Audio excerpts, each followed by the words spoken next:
I would admit that it's still early and every idea may not work out and there will be growing pains as there always are with new technology, but the direction is clear. Bitcoin is weaving itself into every corner from the grid that powers your home to the policies that protect your family to the way you buy your morning coffee. Bitcoin is laying the foundation for a financial system that actually works for the individual, for those who are willing to adopt early. And yes, we are very early.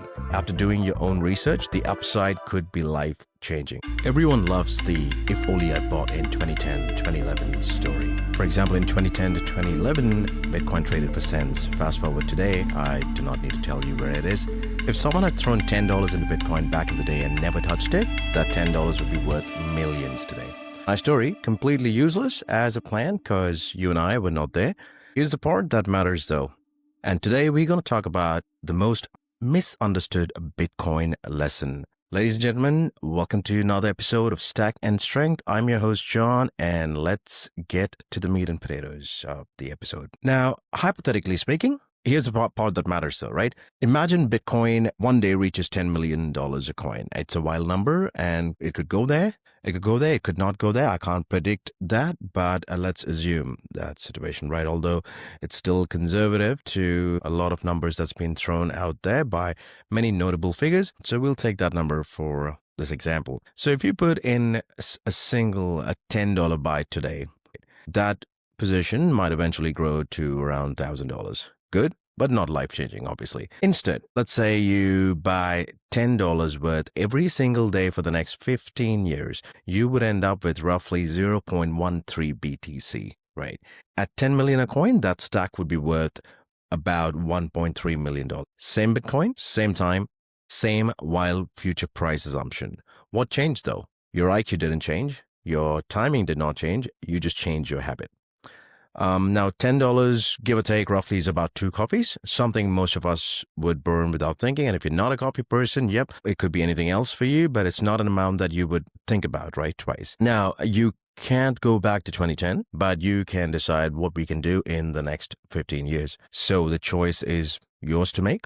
Obviously, now is the better time. As they say, the best time to plant a tree was 20 years ago, and the second best time is today. Now, many people, and this is from a personal experience, that many people that I know of, they think that they are being sensible by sitting in cash until things feel safer. The markets may be choppy, may be volatile. They just want to let the money sit in the bank. Yeah, the number in the bank app, it just sits still, so it feels like nothing is happening. But in reality, it's actually losing its purchasing power every passing minute. It's like a melting ice block. If you take an ice cube and let it sit out, you would see it slowly melting away, right? In this instance, the only difference is you don't see it happening in your bank account. Inflation and a policy are just slow ways of saying that your stored work buys less each year. Very important. We're kind of used to this thing that other things are getting expensive, money is losing its value, but it should not be the case. There is a cost to stepping into a volatile asset, right? And we're talking about Bitcoin here. But the more important one to note is that there is also a cost to sitting still in something that is quietly melting away. If you look at the price charts, over time, over a longer time horizon, you see Bitcoin's risk and you miss fiat's. That is your local currency. Once you see both, your decision will become very different. So what you may see is like when you look at this price, the dollars are probably in a straight line and Bitcoin price is going up. That seems to be happening on the horizon. What actually happening is your Bitcoin has maintained its value over time and your dollar is depreciating. All right. So you could have bought for 10 years ago to buy a house, you would have need, let's say, for example, like 300 to 400 Bitcoins, right? Today, you probably need a median house around $500,000 US dollars. You will need 5 Bitcoins, right? And you can convert that into any currency of your choice. Now, one of the most bullish things that I heard recently from someone I know, and wasn't really a price prediction. This person mentioned that they have seen ATMs shutting down in a dramatic way. They're hard to find. It's not that how it used to be before, right? And one day while they were shopping, they actually saw a Bitcoin ATM machine placed right at the entrance of the shopping center. Front and center, absolutely impossible to miss, right? Now, obviously she was a bit, so she got excited, right? and yeah, gave it a little tap when she was passing away. But that actually is something amazing. It will be very slowly and suddenly. So not everyone in this world, or majority of people, they don't become a Bitcoiner just because of the white paper. Nobody has probably, many people have not read the white paper, right? I have, but it's not necessary that everyone reads that, right? Most people become a Bitcoiner due to, obviously, then they start noticing the world changing around them. The old technology or the old rails are quietly degrading away.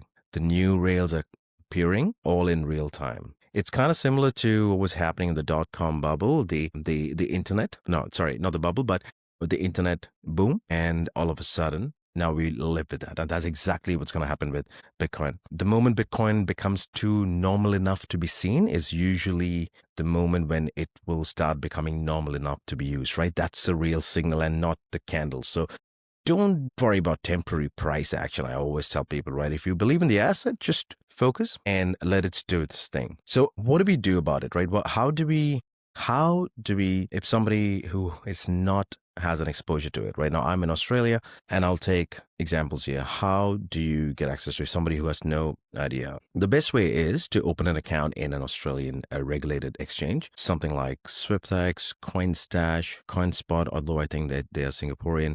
I'm not affiliated with any of these exchanges. I'm only naming them because I've used them. You can also use, and this is something I recommend because I like the interface of this app. It's called Amber app. If you just want to dollar cost average, if you just want to, let's say buy $7 of Bitcoin a day, or maybe $50 a week, or $100 a week, $2,000 a month, it doesn't matter. You can actually set that up as recurring buys in your account, and Amber app does the rest for you. So they actually buy and keep it in an asset. If you provide them a wallet address, they will send that at the end of the month to your personal wallet address as well. The team is very responsive, and they've been really supportive, and they are all Bitcoiners. Obviously, the app is built by Bitcoiners for Bitcoiners. So Amber app, and if you use the Amber app, go for it. Use my code MatthewJ4. You will get $10 worth of sats. And I just love the interface of the app. So there is really no excuse not to stack. Right? You can say that, oh, I don't understand it. Oh, I don't know what this is. I don't know how it works. But then if you want to really know about it, then you can read books about it, right? You see up there, the top, the orange book, that's the Bitcoin, the big print by Lawrence Lepard. It's an excellent read. If you're a reader, then there is the Bitcoin Evangelism by Brian Dement. Another amazing read, Price of Tomorrow by Jeff Booth, also goes slightly technical, but still an awesome read. And then obviously there is a Bitcoin Standard, which is way more technical, by Saifedean Ammous, but definitely something that you want to get your hands on. Now, if you're not a reader, you can listen to these books, audiobooks on Audible. Exactly. It's read by Walker America, I think he's called. Yeah. So there's plenty of options, right? You can get your information on. If not, just listen to podcasts, and there's plenty of people out there to help you. So there's no excuse not to stack. When I say stack, I only mean accumulating bits and fractions of a Bitcoin, right? So one of the main misconceptions is that people think that, oh, I do not have $140,000. I do not have $100,000 to buy Bitcoin. You don't need that. You can buy $5, $10, $1, $100. It doesn't matter. How much ever you can buy, you can stack. So that's what I'm calling stacking sats. Sats is a term used for satoshis, which are fractions of a Bitcoin, right? There are 100 million sats in one Bitcoin. So if you break that amount, you can buy that amount. So you can buy 7,000 sats, which is like, give or take, 10 Australian dollars, and so on and so forth. But what you need to keep in mind is down the track, 15 years, 20 years down the line, your sat would eventually be equal to the dollar. It will reach the parity of a dollar. Right? And it may seem very far-fetched for now, but it's just math. It's just math and scarcity, right? A resource that's never been available, an asset that's never been available for mankind till now. So yes, so with Bitcoin, the playing field is pretty level. If you've got a phone, if you got an internet connection, you can start stacking sats right now. You don't need a bank account. You don't need no paperwork, no excuses. It doesn't matter where you live or how much you earn. The rules are the same for everyone.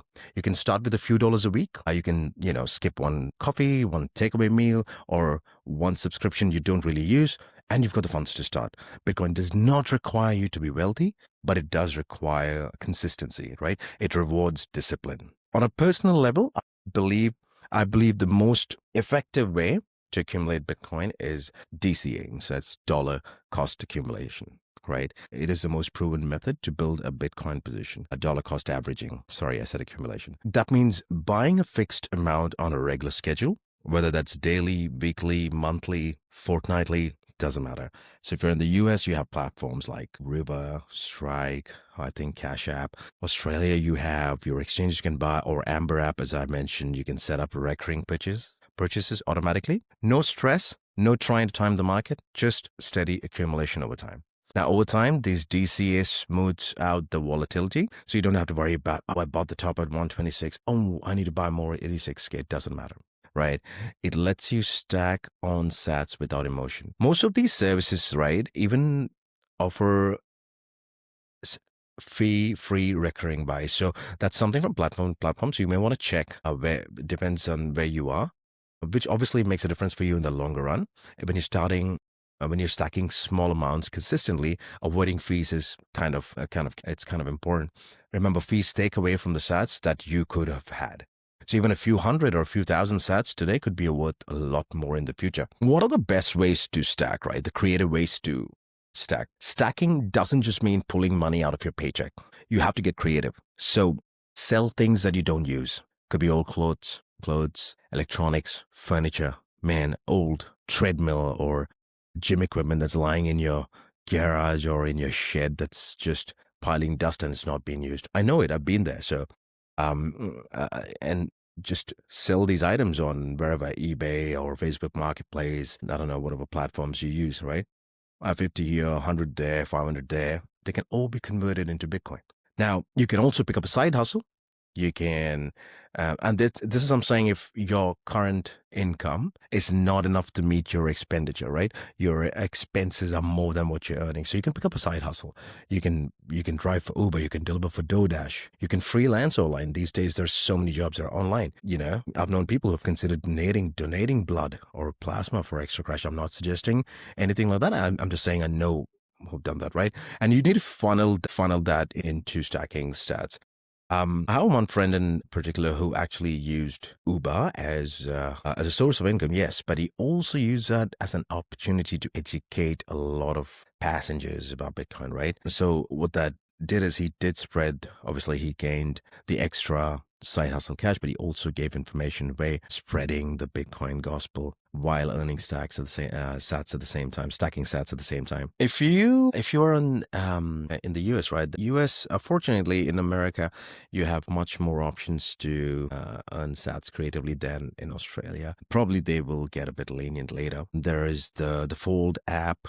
Then there are shopping platforms where they give you sats back when you shop online.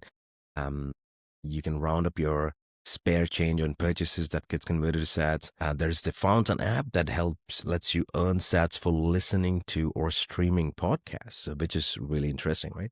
Then you have Bitcoin credit card and rewards. As a Bitcoin credit card and rewards, that's interesting. And because it's at this early stage right now, they may not be as much as you want them to be. But as Bitcoin becomes more mainstream, several financial companies will offer debit and credit cards that reward users in Bitcoin, right? Rather than points or airline miles. I think 3 of the most prominent options are Coinbase, Gemini, and Fold, each with its own unique appeal, distinct approach. Obviously, understanding the differences that can help you choose a card that matches your spending habits and Bitcoin goals. It all depends on what exactly your habits are, so you can choose the cards accordingly. You'll have to go to the websites and see, what the reward rate are, what the fees are, what's the exclusive access, etc., etc. And another interesting thing to note is there are free Bitcoin opportunities. Believe it or not, you can also earn free Bitcoin, right? Fold and Lolly give free sats daily. You need to open the app to claim them. Lolly also lets you earn sats while playing games. It's not much.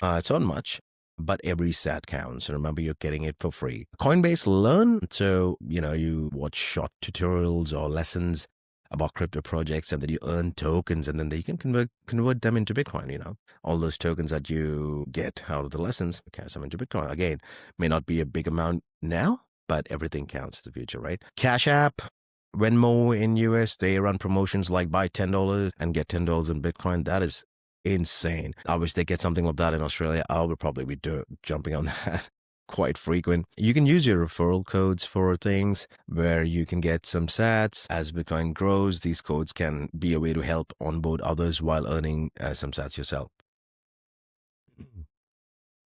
On a personal, on a different level, right? On a personal level, I also believe that it is a huge mental shift. So stacking sats isn't just about building wealth, it's also about building a habit. So once you start doing that, you begin to see money in a very different light. You stop asking, what can I buy with this $20? Start asking, how many sats can this $20 get me? So your mindset actually changes. That shift changes everything, right?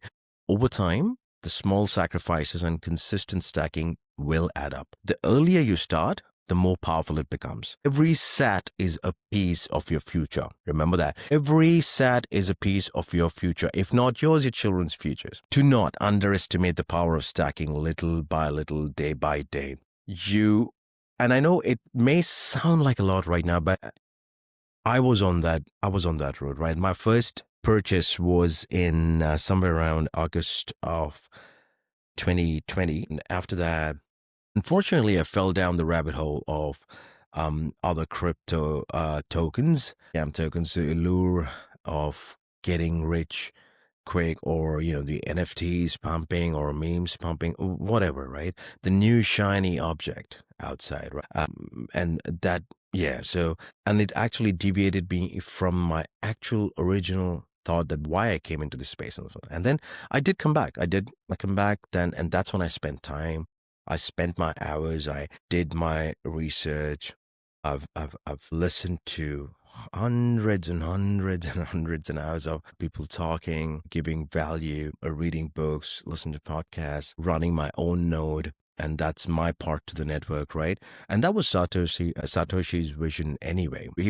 Everybody was meant to run their own node and starts stacking sats. Over a period of time, the running the node part just got sidelined. But hopefully, eventually, we'll get a lot of people who will run the node. Once you start seeing the world through a Bitcoin lens, it becomes impossible to think in dollars the same way again. Living the Bitcoin standard isn't just about buying and holding. It's about integrating Bitcoin into your everyday financial life, making it the unit of account, store of value, and the medium of exchange in your personal economy. And it will happen. Right now, it has assumed the unit of account part, store of value, medium of exchange. Medium of exchange is already happening in a lot of places, but it will happen more mainstream when merchants will seek Bitcoin, when stores will start accepting Bitcoin in preference to the fiat, to the dollars, or to your currency. That's when you'll see that in your personal economy. If you've heard about the company Strike, so the founder of Strike, for example, Jack Mollers, he openly lives without dollars, right? His paycheck, his expenses and savings all flow in Bitcoin. It's a bold statement. It's amazing. It shows what's possible when you fully embrace the currency, right? You remove the friction of traditional finance and let Bitcoin do the heavy lifting. Jack has integrated this philosophy into his company as well. Like Strike allows users to convert their paycheck directly into Bitcoin the moment it is deposited into their account. No middleman, no delay, stacking sats immediately instead of letting fiat lose value. Beyond that, Strike also makes it possible to pay bills and transact seamlessly in Bitcoin, right? Keeping your daily life running smoothly without even touching dollars. That is amazing. I wish more companies can do that across the globe, and especially Australia. But he's also not doing it just on a personal level. I think he's doing it on a professional level as well. And I think that's when he co-founded 21 Capital, which is a Bitcoin native financial firm. Anyway, I'm just digressing. So Bitcoin, just want you to understand that Bitcoin isn't just a savings technology. right? It is the best form of savings technology. It is slowly becoming the fabric that ties everything together, from how we power our world to the way the financial products are built to how we transact daily. Bitcoin is integrating into systems everywhere around us. Energy producers are already leveraging Bitcoin mining to stabilize electrical grids. They capture wasted energy and monetize resources that were once stranded. Financial institutions are developing products built on top of Bitcoin, such as loans, retirement accounts, and insurance, each offering more choice and resilience to individuals who want to step outside of the fiat system. Healthcare is evolving as well, right? There are many platforms that allow you to hold your health savings account in Bitcoin, enabling your medical funds to grow in real terms instead of losing value in the fiat account, in the dollar dominated account. Protecting your family is changing. That is, life insurance policies are denominated in Bitcoin. That ensures that your loved ones inherit an asset with deflationary strength instead of depreciating currency. Daily adoption. So commerce, just merchants adopting, the numbers are increasing. There are apps like Orange Bill app, which makes it possible to live a Bitcoin lifestyle without converting back into dollars. You can buy coffee, groceries, tech, and everyday transactions just using Bitcoin. And pretty straightforward, just how you would tap your card. Similar, you send a transaction to the other person, and that's it. Boom, done and dusted.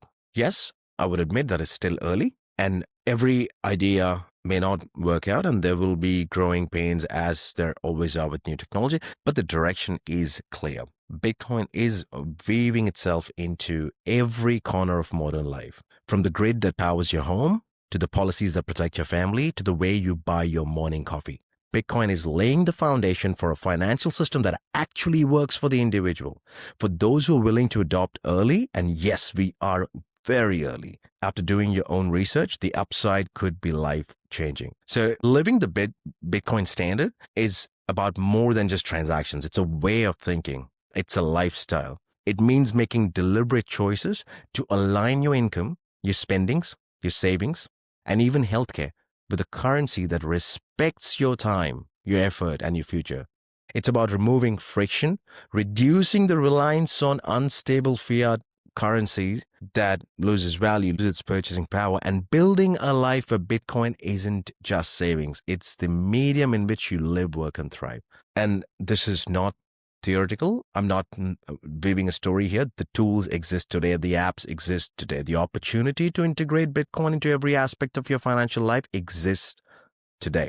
And for those who are willing to take the leap, BTC Standard isn't a future dream. It's a present reality. So yes, take the step, do your research and take that decision whether you want that or not. You do not want to end up with an asset which will lose value over time. You want a deflationary asset with a finite supply that you have control over. And if you decide to do that, I am also a big proponent of self-custody. If you do not hold your Bitcoin, if you do not hold the keys to your Bitcoin, then you don't own that Bitcoin. So if you let the asset remain on an exchange, somebody else has control over it. So you need to move it to your personal wallet and you can transact from there, or you can let it be there. Do not buy it or with the mindset that, oh yes, the price is bumped up, I'm going to sell it and make some profit. No. At least you need to have at least a mindset of 4 to 5 years, preferably much longer. Mine is over 20 years, 21 years. And that too, I'm not going to sell everything, right? I'm just going to use maybe a little bit. So do your due diligence, ask questions, watch videos, watch more content, reach out and seek help. Do not fall for scams. There are many scams out there. They'll send you emails, they'll send you links on, Telegram, Discord, WhatsApp. Nope, do not sign up anywhere. Always go through verified links, preferably from from the company's link, and only join from there, right? Do not give your keys to anyone. Do not trust anyone, right? Always verify. This is something that is common in the Bitcoin culture, right? Don't trust, verify. So yes, we'll come back with another episode and another where we'll have further discussions on how to do these, what wallets to use, and what methods to do, what are the best wallets, and how to do, and so on and so forth. Thank you so much for listening. I would leave the link for the Amber app if you're in Australia, if you choose to go, download that and start stacking sats. It's very easy, and the team will be happy to help you. I'll leave my X link, so follow me on X. If you think there is some value to this video, please give a like and subscribe. It will mean a lot to me, so I could make more content, more educative, informational material out there. So thank you, ladies and gentlemen, and I wish you guys a Merry Christmas and a Happy New Year. Keep stacking, build strength, and own your life. Thank you.